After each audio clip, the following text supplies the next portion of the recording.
Wizard and the Priestess. My name is Nuala and this is... Wizard and the Priestess? Matt. Matt. I am Matt.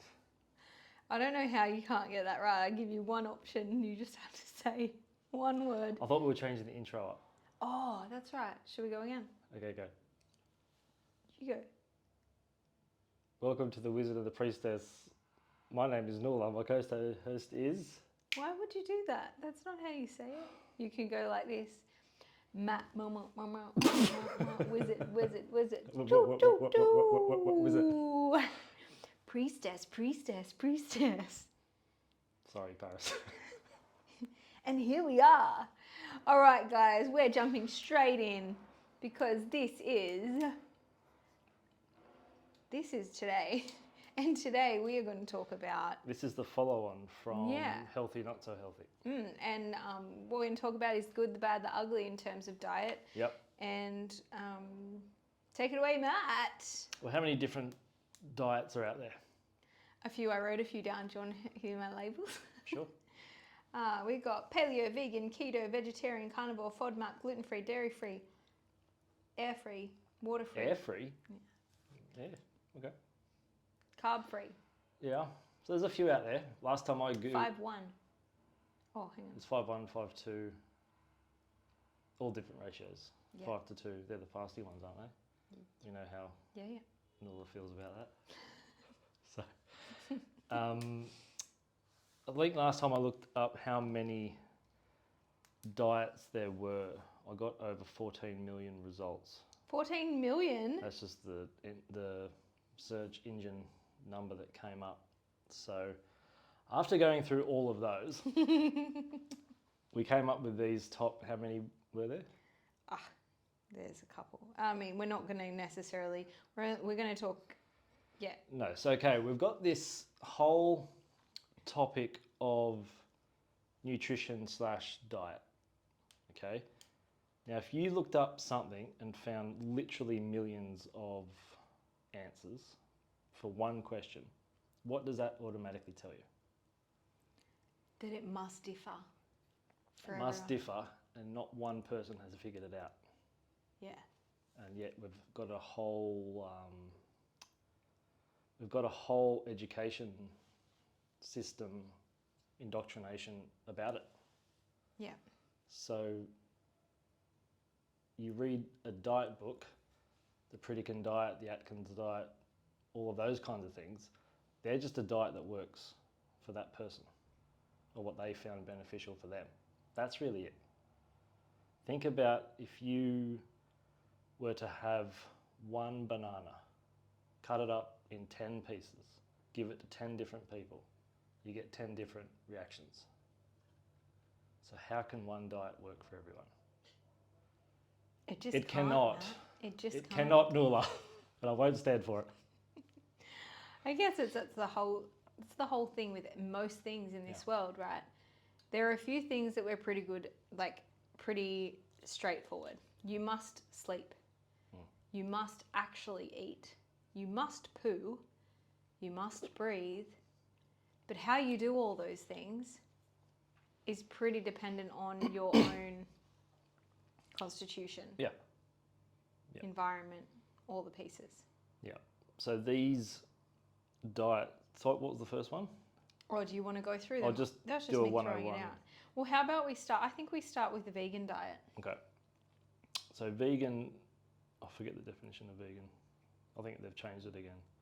It's no Sentient being. No sentient being. No consumption of a sentient being. Then that's saying that plants aren't sentient beings, which research has shown conclusively that they are. Okay, sorry, that must be the air diet, breatharian. Breatharian, yep, okay.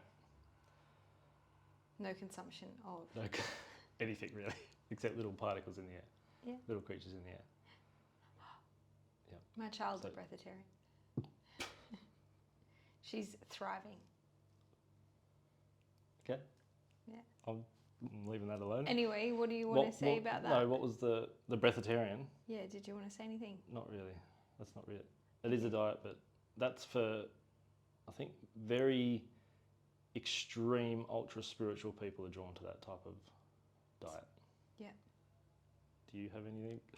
No, just that I've seen a few breatharians do like things on the internet, and they seem like they need less sleep.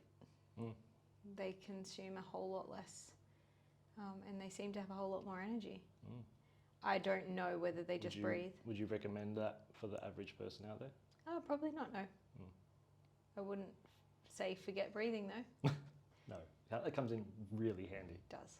Yeah. Okay, moving along. Vegan. Vegan. Isn't it anything by an animal or pollinated by an animal? I thought they changed the definition last few years. Why would it be changed? I think vegan's been vegan. Because people change stuff all the Yeah, time. okay, but I'm pretty sure, from my understanding, veganism is not the use or consumption of animal product. Period. Yeah. Okay. So, vegan, that's what the definition is. Let's just say it is. Yeah. Personally, I don't know that many healthy vegans. That doesn't say anything, I'm Matt. not saying don't do it. So I think for a lot of people, especially if they eat too much meat, going vegetarian or vegan can be really quite beneficial short term. As a lifestyle thing, it's not for me. I tried it for about 3 months and did not enjoy my How time. you felt? No. Okay. You said you were vegan, weren't you? I was veganish. Vegan. Oh, that's right. I really, my reasons was ethical, and to some extent, obviously, my values were a bit ishable, so I wasn't completely 100% no, yes. I didn't draw a line in the sand, and you Bit know. of dabbling. Yeah, but there was definitely aspects for me from an ethical standpoint that I felt that I would choose to be slightly less optimal in the way that I was and the way that I felt, in the hope that that was going to have an impact on the greater good of the animals that were being used and abused. And I think I still have a piece of that inside of me that feels really like that. I was more vegetarian for quite a time, which included things like eggs and cheese and dairy. But yeah, there was definitely, whilst I was on my veganish journey, that you really realize how much, you know, an animal endures. And that was really big to, you know, to watch all of these cows. And, you know, I was up in last year or the year before, went away for a weekend or maybe a week, and we drove past a dairy farm. And when we drove one way to the waterfall we were going to, all the cows were on one side. And then when we drove back, they were being ushered in to be milked, their afternoon milking. And it felt, you know, all of these cows were essentially lactating, which made you understood that they had to have gestated a baby, and then now we're taking their milk from them in order to drink the milk. Where are their babies? I don't know, but now we have decided that milk is ours. And this was probably a fairly small farm. I imagine they were practicing organic practices, so probably not using like antibiotics or high doses of antibiotics. I don't know whether they produce raw milk or cheeses or whatever, but watching that in front of you with lots and lots of cows, like factory farmed milk, even if it wasn't factory farmed in the way that you see on some of the documentaries I watched, it's still pretty hard to see. And eventually all of those cows were killed or slaughtered and consumed. And so there's a piece of me that feels a bit ick about that, really.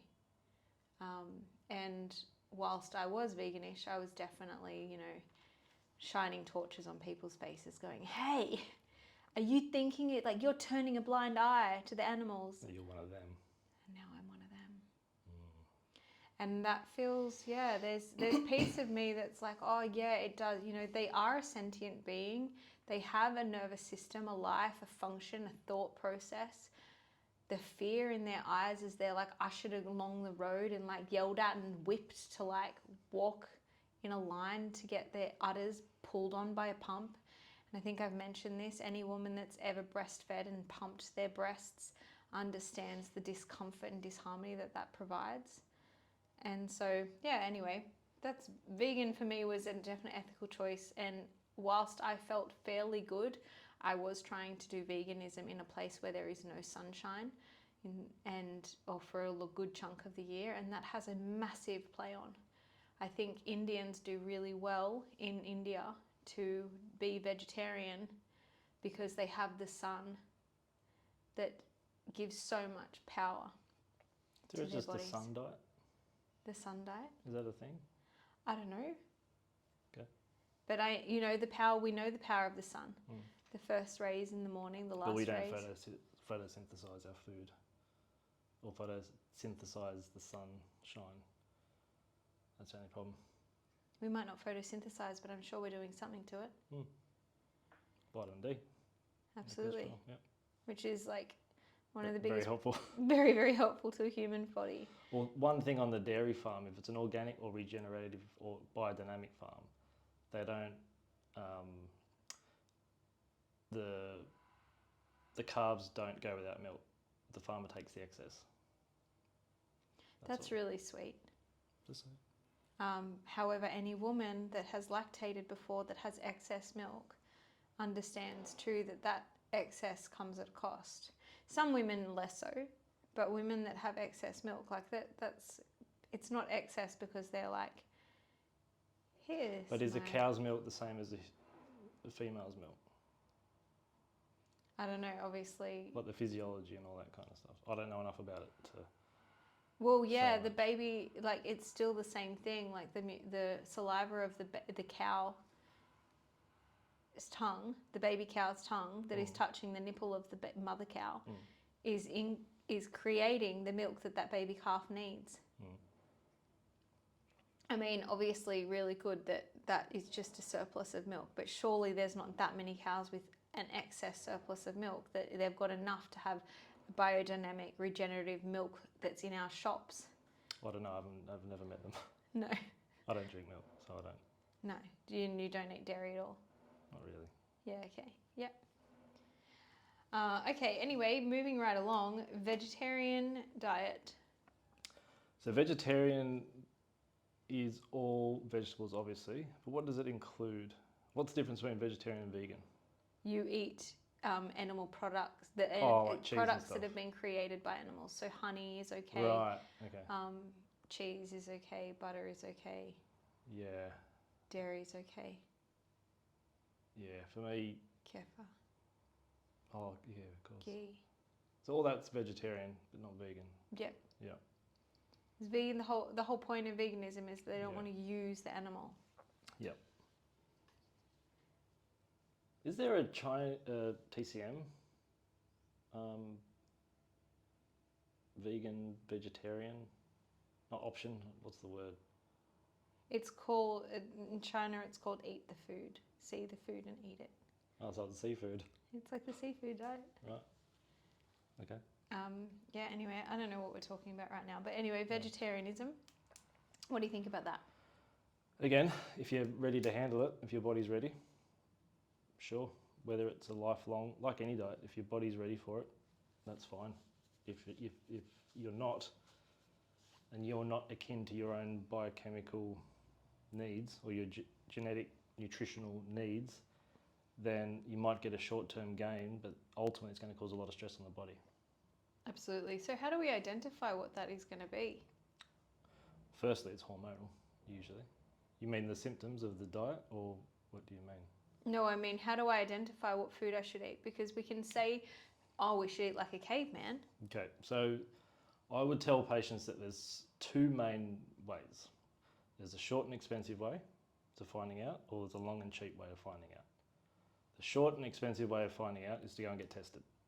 Get tested for what your intolerances are, what your allergens are, what your markers are. It's usually a blood test, a salivary test. I think these days they do swabs and hair, from memory. and they can tell you what your immune system reacts to. So when I did my test about 10 years ago, I think it was, little prick of the blood, first thing that came up was eggs. Slightly devastated. So I loved eating eggs, but I haven't had an egg since. So that's one way. We eat eggs, Matt, Good for you. in our snacks every No, week. no, I can have them in something. I just can't have like an egg on toast. I'd get a croaky throat for about 3 weeks Oh, every time. So that's just what I reacted to. okay. Next argument? No. So the other way, the long and cheaper way is to simply develop a relationship with your body. Write down what you eat. Write down how you felt, how you slept, what your poo was like, how much water you drank, your mood for that day, your energy levels, etc. And start mapping out that over 7 to 10 days to start. And then you'll be able to see the pattern in how you're feeling, what you're eating, what you react to. But that's just suggesting that it's related to, that all of those things are related to the food you're eating. Well, this is the very start, yeah. Okay. So it's developing a relationship with that. Mm-hmm. You have to know what you're bringing from the external world into the internal world. Okay, how but then you we relate should to also that. take into relationship, if we're going to do that, you should also be taking into consideration every Stimulus and or relationship you're having to people in your environment. you can do, but we're just talking about food, aren't we? However, how are you going to identify whether it was the food or the situation you walked into? Well, it's paying attention initially. So I was writing something down. If you're not sure if it's the food or the relationship, be really simple with the food. Get as simple as you can with the food. See How would we do that? Give me an example. So if you have a plate with 10 things on it. No, I want you to give me an example of what sort of diet I should eat so that I can get really clear about what is. And I'm telling you, Nuala. Keep it really simple on the plate. 10 things. No, bring it down to 3. Okay, what 3 Two things? or 3 things. Let's go chicken, carrot, broccoli. Okay. So when do I have that every day? Have that today. That's all. I usually eat 3 meals, Matt. Okay, Nuala. Have that for breakfast. Breakfast. Have a variety of that for either lunch or dinner. So the same 3 foods Sure. for breakfast, lunch, and dinner. Breakfast and lunch. You can add some nuts or whatever you want to it as well. Then in the evening, try something different, like another protein source. Like what? Give me. Beef. Beef with what? Beef with what was before? Carrot and broccoli. Carrot, broccoli. Let's go potato and spinach. I should be a chef coming up with these. I will not come to your restaurant. Okay. So I've got, and how do I eat that? So for I a would week? give you a list of different foods to eat. I'll give you 4 different types of protein. Let's say fish, chicken, beef, and pick another one. Anyone. I don't know any other animal that I'd eat. Lamb. Oh. 4 different types of proteins. I would have, let's say, a dozen or so different vegetables, more so if you can. Have those on a 4-day rotation diet. So For how long? whatever you eat on Monday, don't eat again until Friday. There's 3 grades of that. You can rotate the protein sources only, the protein and vegetable sources as well, but with the vegetable have nothing on that genome. So if you have broccoli on a particular day, having nothing that is with a stem. Can it be green? Yes. So And no. then simply paying attention to how you feel after the meal. Okay. And if there is an extra stress in the day, put that in the diary as well. But how do I even know what's stressful? How long is the relationship stress will likely come and go in little waves. Okay. The food stress will likely be there all the time because food retention time can be 55 to 72 hours. So while you've got one atom of that in your system, you're going to keep producing pro-inflammatory markers the entire time. But if you have it all day, every day, especially the people that have the same kind of breakfast every day, you know, those people, they develop a numbness to their own digestive tract. All right, Luana, we're on to this, babe. We're going to do something different. No more pancakes and eggs and yogurt and berries. We have like probably... Go the chicken. We're going chicken, carrots and broccoli tomorrow, babe. You are welcome. All right. So that is going to give us a bit of an indicator. So you would do that for minimum 10 days. Yeah, well, we've got to do it 12 days because we're on a 4-day rotation. Okay, 12 days it is. And then from there, you at least be able to narrow down what makes you feel what. Yeah, but I'm only eating 16 foods. So then you pick the ones that make you feel good or you don't react to or that you do react to, however you want to do it, Nuala. Okay, however your brain works with I'm that. asking you. Then you pick another set of foods and do that again. But most people only eat 8 to 12 foods in their entire diet. Yeah, okay. So variety. I mean, it is true, isn't it? It is difficult sometimes to think outside the box when we have these staples that we know and you know, trust or believe in. Interesting that I mean, it's not that interesting, but realistically, the thing is, at the end of the day, we all grew up with a different, like we started with a different base microbiome, we started with a different base energy system, we started with a different base, like whole energy system. So we're always going to need individualized care when it comes to diet and consumption of food, and yet we tend not to do that.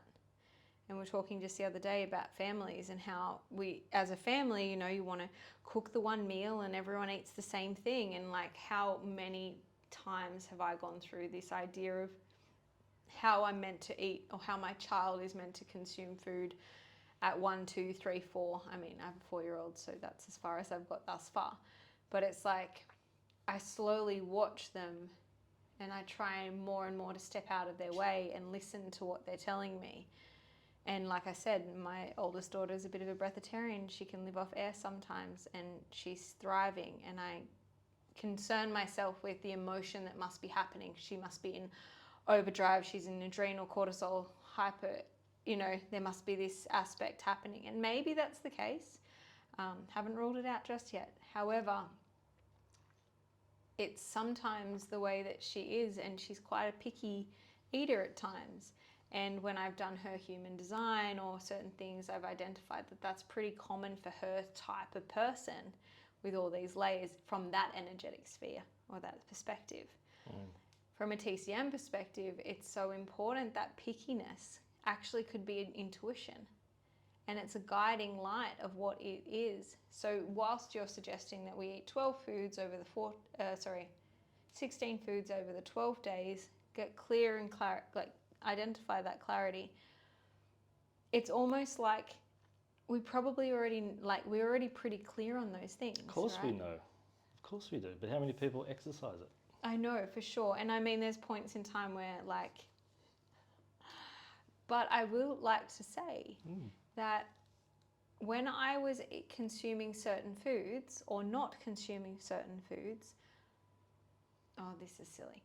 When I was not consuming animal product, for me to consume certain grains, I was unable to digest them. When I started consuming different foods, so whether I incorporated dairy or cheese or eggs or something along those lines. With the grains or separate? With the grains, let's say they were together. Or even separate. I was then able to consume them without any discomfort or digestive discomfort. And then slowly, as I've changed my diet again and started to eat an even more vastly varied diet, incorporating all sorts of foods, I find that I'm able to consume more again. So my point is that what worked for you yesterday when you did your 16 foods over 12 days, in time is going to change and adjust. Absolutely. So that test that you did 10 years ago that identified that eggs were no good for you would be very different today. And I think that's a really important thing to just note, that you can, your gut is forever changing whilst you do have, do you remember what that's called? That like base microbiome? Oh, Fuck. So annoying. I know what you mean. Anyway, you've got this base microbiome, and that has a base, but there is a change and there's a balance that your body's creating in order to get the best out of your food. It is doing that for you. Yeah. Hence why it's showing you what's not working right now, showing you through bloating or digestive disharmony or lack of sleep or whatever it is. It's giving you the feedback to whatever might be in your stimulus. And that is where I come back to that spleen element, right? That idea of that center, heaven and earth, central point. Everything moves from that point. Yep. It separates from there. So whilst if that center is weak, from an energetics perspective, it doesn't matter what you're going to eat. It's not really about what foods it is specifically.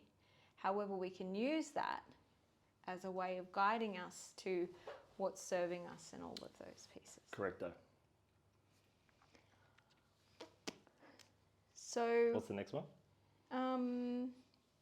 The other thing we want to talk about was just, I think there's some big conversation around how to best lose weight.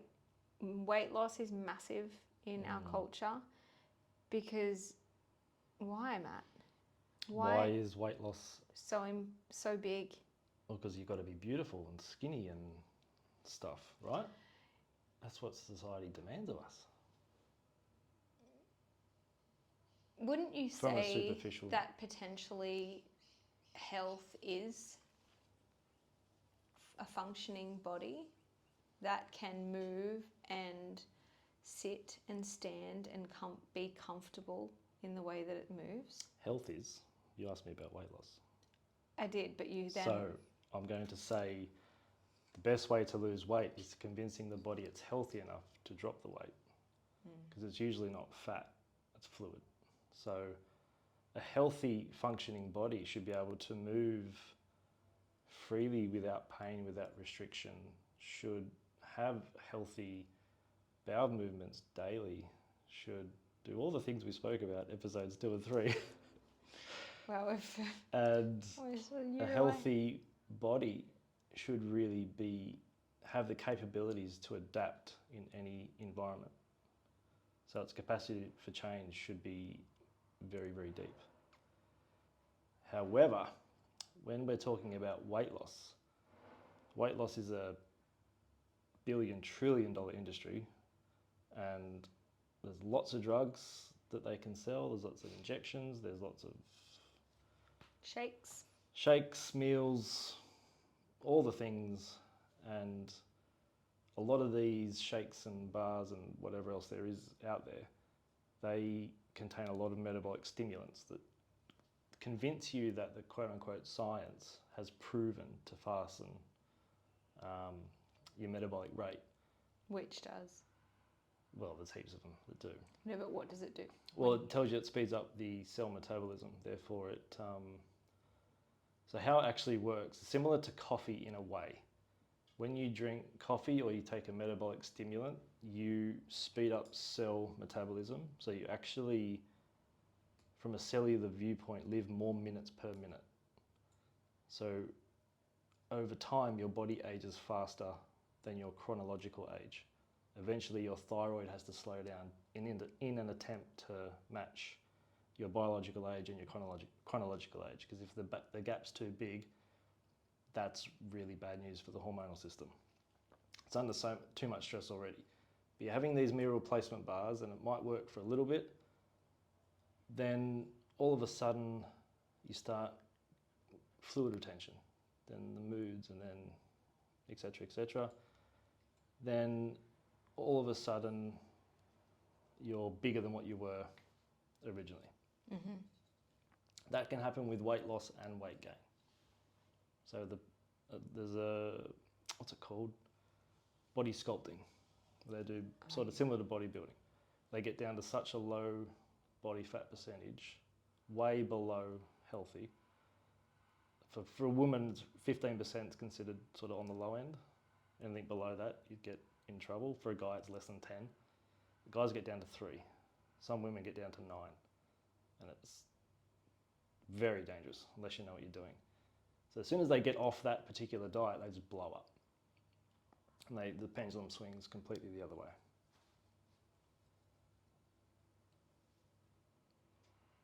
I'm sure that was the question. Yep. Yep, you nailed it. Thank you. So my next question.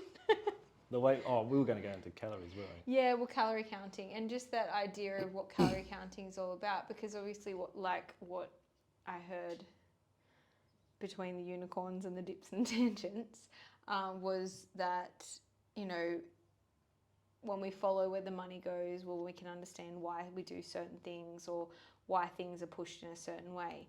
I feel like there was a point you were going to say about protein shakes or the sort of fat loss bars and shakes where they sell you the idea that they actually have a metabolic impact, but they're not actually doing that. No, they say they have a metabolic impact, which technically is true because they do something to your metabolism. So they technically can't not have an impact. But the impact they're saying they're having, may or may not be having. Tells you it strips fat. Yes. A lot of them. That's the typical classic. I don't know brands anyway. But the classic meal replacement shake will say it strips fat. You don't need to eat. This will swell the stomach so you don't feel hungry. You don't eat so you won't gain weight. The hormonal consequence from that is huge. Actually has the adverse effect. So that means then your body is fighting itself. Oh, so we create autoimmune diseases. Long enough, yeah, Okay. absolutely. So that's kind of the seed of that. A lot of them will tell you that there's X amount of calories. So the whole calorie counting thing, if you look at it from a purely on paper logical viewpoint, the whole science is if you consume less calories than you're burning, you'll lose weight. You can see the kind of half logic in that, right? Yeah, I learnt that at uni. However, the body works on a different logic. So we use 55% of our entire caloric intake to get food from mouth to bum. How much? 55%? 55%. Okay. We use about 20 to 25% just to see. Okay, so I've only got like 20% left. Yeah, that's usually used for daily activities. Doing work, going to the toilet, playing with your kids, etc. All that kind of stuff. So what system do you want to short circuit to make sure you starve yourself to lose the weight? Confusing, yeah. The most calorie consuming thing that you can do you know? Take a guess. Using your brain? No. Similar, very close. So in that area. Sniffing.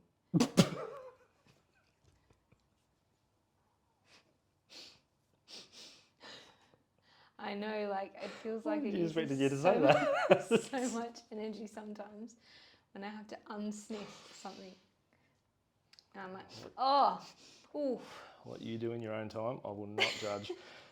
So the activity that burns the most calories Not is sniffing. actually looking at a bright screen in a dark room and adjusting your eyes. The adjustment of the eyes. What if you got blue eyes? What if you've got brown eyes? Well, blue eyes apparently are better at seeing in the dark. Okay. Sure. So you say that because you've got Doesn't blue matter. eyes? Doesn't make a difference. Doesn't mean I can have more screen time. Not for you, no. Not for me. No, okay, interesting. Yeah, wow. We should also add that I think it's the World Health Organization classifies starvation at 2,100 calories a day or less. Most meal replacement are anywhere from 1,200 to 1,500. Oh, okay. So, right. Very clear that sort of stuff is through the function of starvation. Yep. I remember an interesting story. I don't know why this was the case, but we had these, my partner had these, like, they were weight loss tablets. I didn't actually really understand at the time. This was like literally 13 years ago when we were living in a in like this little city, and I was like a bit these bored. Swedish tablets? Yes. I didn't actually know what they were, but I just sort of was like, my partner said that when he used to have to when he liked to like strip weight for like training, not that he did that very often, but he did it once when he was like had a knee reconstruction and wanted to like get back to fit quick. And anyway, he still had these tablets. So then I was like at the end of a summer in Sweden, and I was like, I'm get fit. And How anyway, old were you? Oh, old enough to know better. 13 years ago, 20 something. And anyway, I was like, so I had one.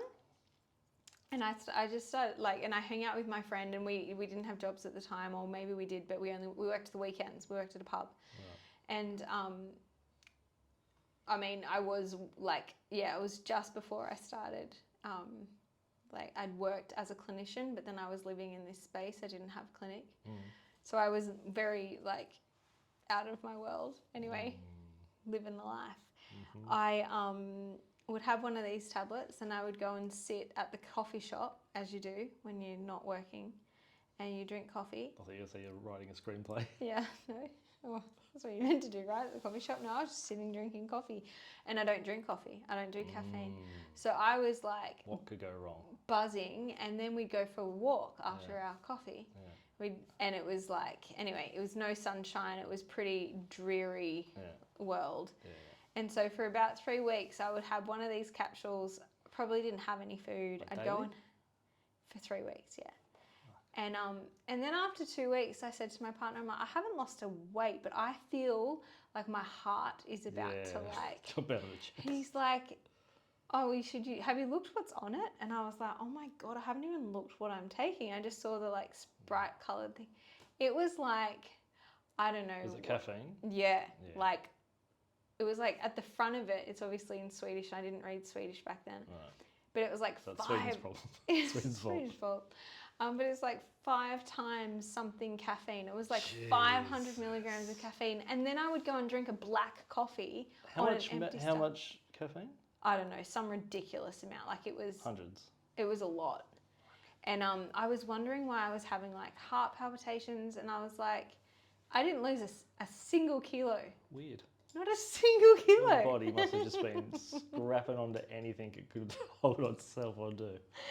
Anyway, it's after like 35 that... coffees a day. Oh my gosh. And I don't drink coffee and hadn't. Well, you don't need to anymore because Never. you've had that. I'm still done. coming down. Actually, no, it wasn't 3 weeks. It was probably about 5 days until I came to and went, holy hell, what are you doing?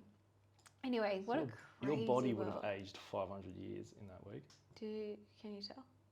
Yeah, but... Oh no, I can't say that. But yeah, anyway, it was quite an interesting situation because obviously I didn't need to lose any weight. I don't know what I was You didn't need to lose weight.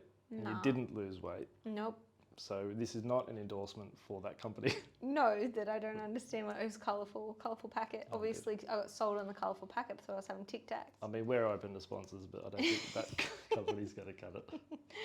But just a bit of a like soft landing into the reality of someone who had been, I'd done like 5 years or 4 years of study at that point. I'd practiced as a clinician for a year. Sorry to any of those patients.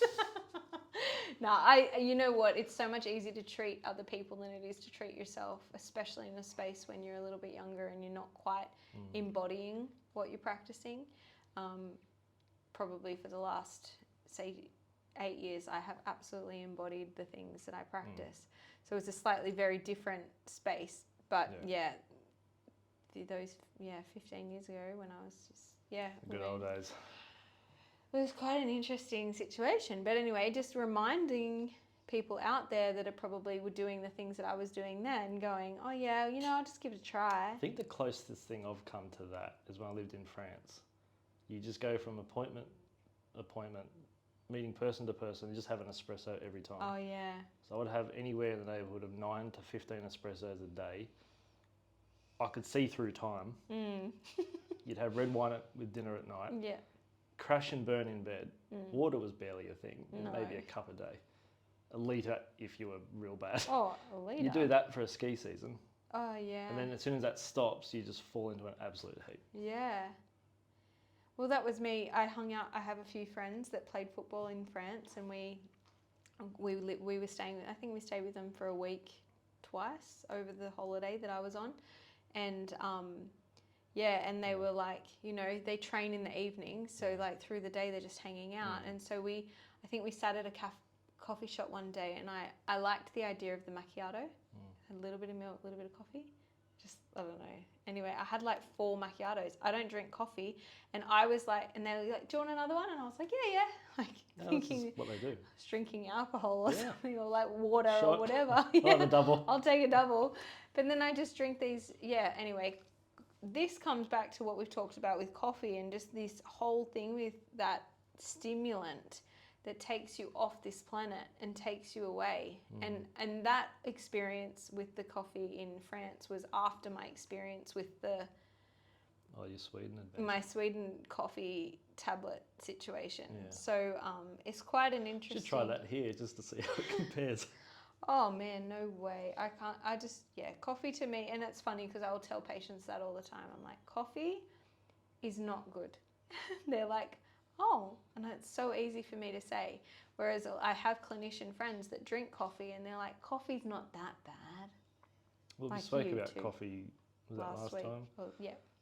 Yeah, it's a double-edged sword. You can be very, very useful, and it can work against you. Absolutely. Just have a good meal. Usually you come out on top. Coffee's, not really the thing that... It's not your thing. No. I like coffee. I drink coffee. Oh my God, blasphemy. That's me. Please. Can't believe it. All right, It guys. is divine, and I've mastered it. So the good, the bad, and the ugly. Realistically, Matt, what are we doing? So is there any more diets that we... I mean, there's the FODMAPs diet or a gluten-free So the diet. FODMAP is that's the elimination diet? No, that'd be the elimination diet. Well, What's FODMAPs is a form of elimination, Right. yeah, absolutely. It's got, FODMAPs is like, Okay. it stands for things. Oh, okay. And it has like the different sections, and you only eat. Food, what can O be? Matt, we're not playing this game.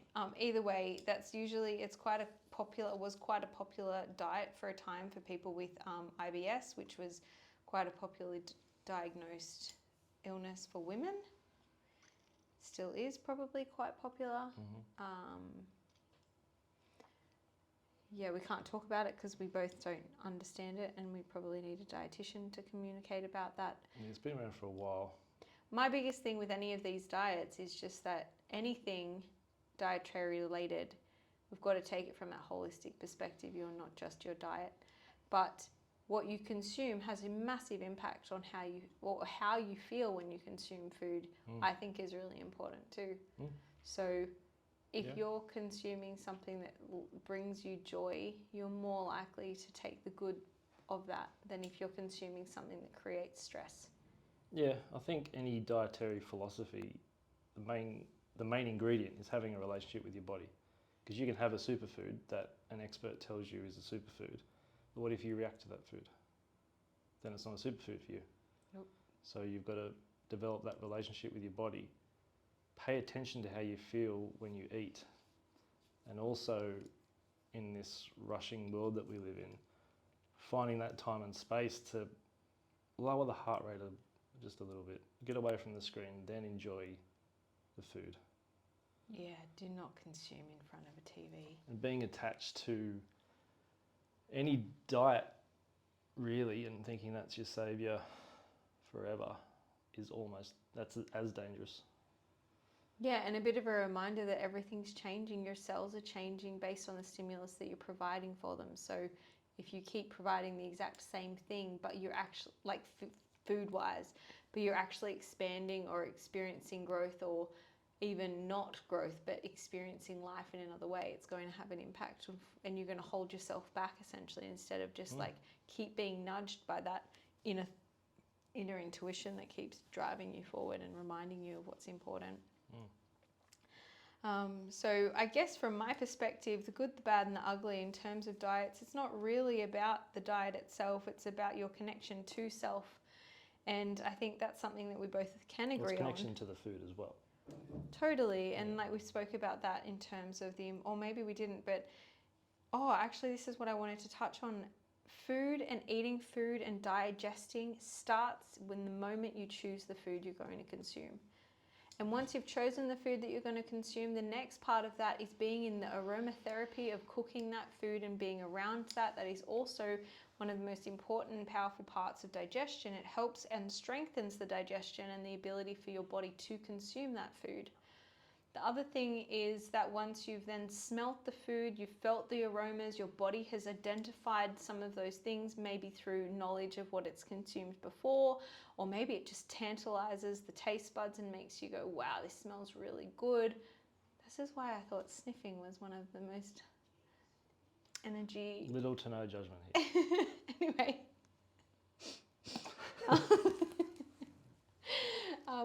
But then once you've smelt all of those good aromas and you sit down and you consume the food, and when you're consuming the food, well, your body doesn't start from nothing. It starts from the processes that were seeing the food, exploring the food, touching the food, cooking the food, chewing the food, engaging with it, not gulping it down. Now we're chewing the food and we're spending time to sit with the food. Ideally, we're enjoying our space while consuming the food. If we're creating stress around food and eating at any point on the journey of life, so I see that a lot with parents with little people. It's so stressful. It is so annoying. They don't want to eat what you've given them, but maybe that's their intuition guiding them. Maybe that's them manipulating you. Who knows what the answer is? However, I think if we give our little people a little bit more,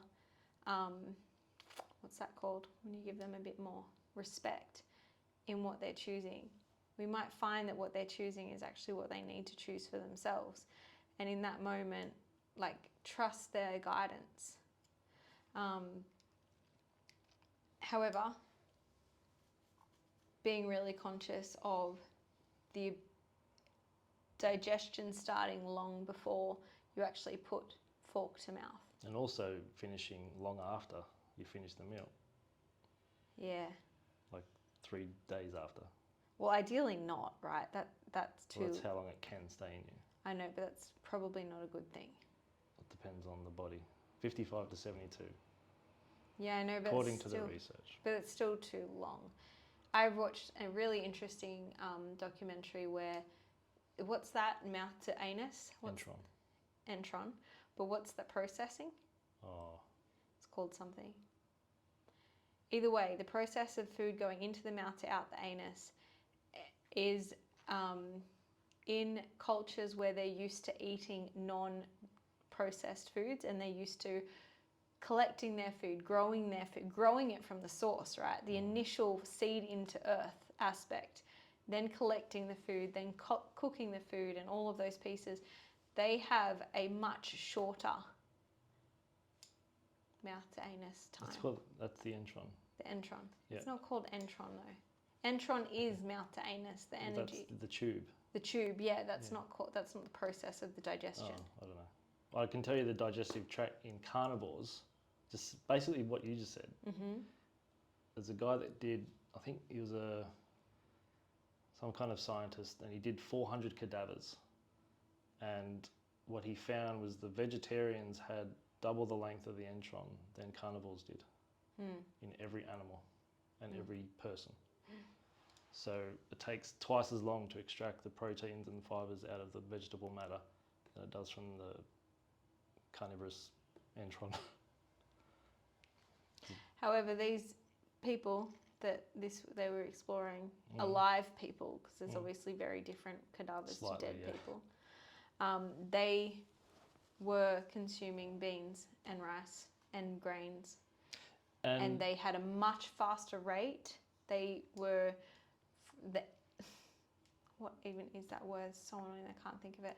But We'll think about it just as we finish. Yes, but from the moment that they consumed the food, they Yeah. digested within like between 6 and 10 hours, or 4 and 6 hours. Whereas the man who sat and ate the meal with them was a white guy from outside coming in, and I mean that's just a one-off person, but it was very clear that it took him 10 to 14 hours to actually digest the food. Where were they? Did you say? Africa. Because that's I a don't know what different African climate, country. different genome altogether. Because a lot of it depends on your genome. So an Eskimo would digest food a lot different than someone who lives in the Caribbean, and then someone who lives in between. So I think that's got to be factored in as well. Yeah, absolutely. But it was quite an interesting thing that they had, because I think that is a bit of a sign of health when you're able to actually digest your food quickly. And How quick's too quick, would you say? oh, I mean, there's obviously a too quick. I have patients sometimes that come in like every time I eat, I need a shit. Oh my gosh. That's not ideal. You can do the beetroot test. Yes, that's an interesting one. Yeah. All right, guys. So today, I hope you can take away from this. We have you choose yourself 16 foods over a 12-day period. Eat only those. Make sure that you're changing every 4 days. So you've got one every day. Do you change every day? Every 4 days. Every 4 or 5 days, Rotate the foods that you're eating. Yep. Wow, that's a bit. Anyway, okay, give that a try, and then you could try the beetroot test, and where you eat beetroot and see how long it takes to come through, and then you could do a bit more of a thing. Go to the markets, choose your food, cut your food up, cook your food, sit with some friends, eat a meal together, enjoy yourself, and see how that makes you feel too. I'd also put a challenge out there for the next, say, 6 weeks. Next time you go to the shop or the markets, get something you've never